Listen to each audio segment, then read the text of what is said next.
તો એક વાર નીચે બેસવાની આદત પડીને તો એનાથી નીચે કોઈ નહીં બેસાડી શકે.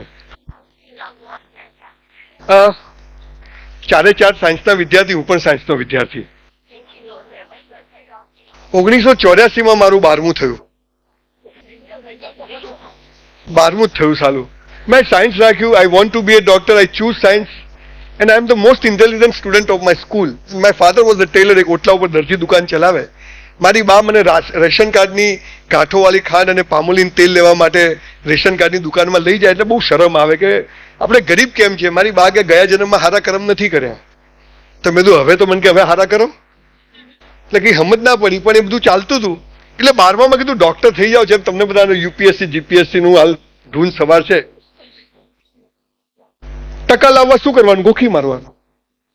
બધું જ ગોખી માર્યું. એને સોડિયમ કે potassium NH4 H hydrogen AG silver AG mercury C group CL chloride BR bromide iodide NO2 nitrate CLO chloride અમિનોફોન permanganate sine square theta cos square theta tan square theta frog dissection આખો દેડકો ચીરી નાખું, બધા spare part બહાર કાઢી અંદર નાખી ટાંકાલું દેડકો દોડે. 54% આયા. Cheque return. 1984માં સૌથી હોશિયાર વિદ્યાર્થી હતો. 20માંથી 19 મિત્રો મેડિકલમાં ગયા, પણ સંજય રાવલને 54% કેમ આવ્યા? કેમ કે આજે આ લિબર્ટીના ત્યાં મારે સ્પીચ આપવા આવવાનું હતું. આપણા પ્લાન કરતા ઈશ્વરના પ્લાન મોટા હોય છે. હું શું કરું? પ્લગમાં આંગળી ગાલ દેવાની. 3000 તમારા જેવા યંગસ્ટરને સુસાઇડ કરતા બચાયા છે સાહેબ છેલ્લા 5 વર્ષમાં. હું મારી વાત શરૂ કરું પહેલા એક વાત તમને કહી દઉં સાહેબ. મને છે ને મારી 40 વર્ષની ઉંમર સુધી યુપીએસસી અને જીપીએસસી ની વેલ્યુ જ ખબર નથી. હું અધિકારીઓ સાથે ગમે ત્યારે ગમે તેવી રીતે વાત કરતો કે શું સમજો છો આમ તે, પણ છેલ્લા 10-15 વર્ષમાં મને ખબર પડી કે આ દેશ જો ચલાવતા હોય અને ઓથેન્ટિકલી જેની પાસે નોલેજ છે, પાવર છે અને જે ખરેખર રાજાઓ છે ને તે આવા અધિકારીઓ છે. અને ખરેખર ગમે તેવી એ ધરતીકંપ આવે, એ પૂર આવે, ગમે તે થાય, બધો ટોપલો આમના માથે હોય. અને એટલે શાહ સાહેબે બહુ સરસ વાત કરી કે એ લોકો પબ્લિકલી ક્યારે મેચ નહીં થાય. કામ પૂરતી વાત, એમનું કામ કરીને છું. કોરોના હોય, કોવિડ હોય, બહુ ઓછા લોકો સોશિયલ મીડિયા પર આવે છે. એ એમના કામથી ડેડિકેટેડ. અને એટલે જ આ દેશ આજે જે પ્રગતિ કરી રહ્યો છે ને તેમાં સૌથી મહત્વનો રોલ યુપીએસસી જીપીએસસી અધિકારીઓનો છે. હું બહુ જવાબદારીપૂર્વક કહું. હવે 54% વાળો આ બધી વાતો કરે. આ થોડી લાઈટો ચાલુ કર દો ને ભાઈ. એમ ગમે ત્યારે અવાજ આવે ખબર તો પડે ક્યાંથી જૂતું આવ્યું એમ. હા, થોડું અજવાળું થાય તો બધા દિવેલ પીધેલા નથી ને, તાજા લાગો છે બધા. હું થોડું ડિપ્રેસિવ લાગતું હતું એમ.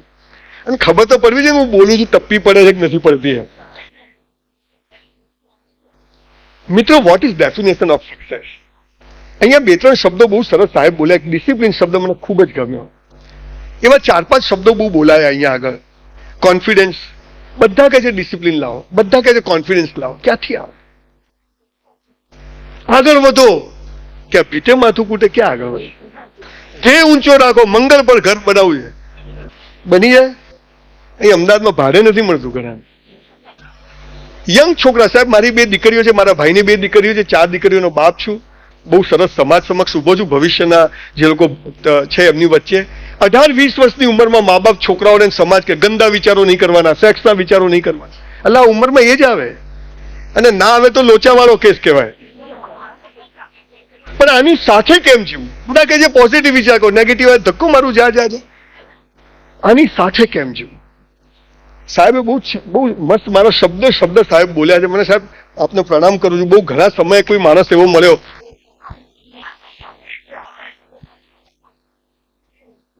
રહેવા માટે એક રૂમનું ઘર હતું સાહેબ. અત્યારે મારી 160 બંગલોની સ્કીમ પૂરી થઈ ગઈ. બાપુજીની ઓટલા ઉપર દરજીની દુકાન હતી. 10 બાય 10 એક મસ્જિદમાં ઓટલો. 10 રૂપિયા ભાડું મારા ફાધર ના આપી શકે. અત્યારે મારું 200 દુકાનનું મોટું કમર્શિયલ કોમ્પ્લેક્સ બને. ફિલ્મો બનાવું છું. જોવાના પૈસા નતા. વિટામિન સી જેવી. અને અત્યારે બીજી 3 ફિલ્મો બનાવું છું. સ્કૂલમાં કોલેજમાં ફી ભરવાના પૈસા નતા. 48 રૂપીસ પર એનમ. I am not able to pay my school fees. અત્યારે આણંદ પાસે 650 એકર એટલે 1100 વીઘા જમીન લીધી છે.